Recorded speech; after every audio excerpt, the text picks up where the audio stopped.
Under the scorching afternoon sun, we have arrived at Master Steels, a large factory that deals in building materials such as tubes and nails. Inside this facility, large machines are running. Electricity is the basic part of this production facility, and it is evident to notice that the power is consumed in large units. Managers of this factory are satisfied by the fact that electricity is available in required quantity and there is hardly load shedding. However, the high cost of electricity is one of the major challenges put forward by industrialists, including Teddy Ndayambaje, the director of Master Steels. For instance, during COVID-19 lockdown, in months of March, April and May, when the factory was not running, we paid a monthly electricity bill of 5 million Rwandan francs. A factory paying 5 million without any activity. Imagine how much we pay when the factory is running at full capacity. It is too much. We cannot set the price, but we are asking authorities to review tariffs because the cost of electricity in Rwanda is high. From January 21st, Rwanda Utilities Regulatory Authority announced new electricity tariffs for industries based on small, medium and large categories. For instance, small industries, the charges are 11,017 Rwandan francs per kilovolt ampere for operating during peak hours, 4,008 Rwandan francs per kilovolt ampere during shoulder period between peak and off-peak period, and 11,691 Rwandan francs per kilovolt ampere during off-peak period. Local manufacturers say that the current tariffs have seen the cost of production shoot high and affected the competitiveness of locally made products on the international market.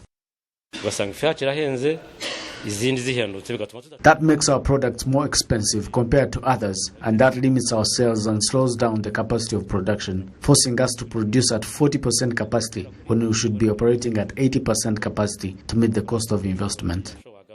Amashanyarazi ni kimwe mu bikenerwa cyane kugira ngo tubashe kugira product nziza kandi ku isoko. Electricity is one of the major factors of production. When the cost of electricity is high, it increases the cost of production, and that increases the price of our product on the market. Kirazamuka nanone kandi n'igiciro ku isoko nacyo kikaba cyagira gute kikazamuka kubera iyo mpamvu. Dr. Mutembezi Fidel, a university professor and an expert in economics, finds current power tariffs as a hindrance to the economic growth of the country.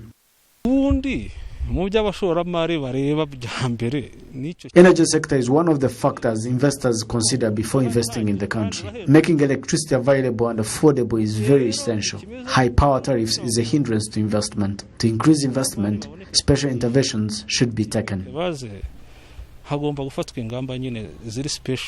Rwanda Utilities Regulatory Authority acknowledges that the cost of electricity in Rwanda for industries is indeed high, and there is a possibility that tariffs could be revised downwards.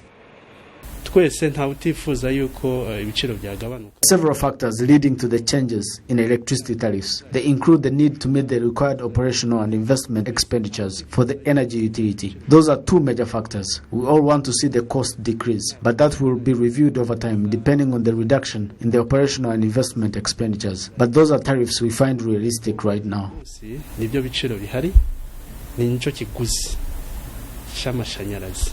Rwanda Energy Group, the country's power supplier, attributes high electricity tariffs to the high cost of fuel that run energy plants. Available figures from Rwanda Energy Group show that 26% of the energy plants in Rwanda are run by diesel fuel, coming second to hydropower plants generating 46% of the power to the national grid. 13% of the national grid comes from methane gas, 7% from peat power plants, while solar energy contributes 5%. Izihenze ni thermal power plants cyangwa se zino zikoresha mazutu. Thermal power plants are expensive to run, but we are considering large projects instead of having small scattered projects which are costly to manage. One of the big projects under construction include Athan Peat Power Plant, which is expected to be ready before the end of this year. Rusumo Hydro Power Plant, Shema, formerly Symbion, gas-to-power facility at Lake Kivu, which will reduce on the operational cost and meet electricity demands.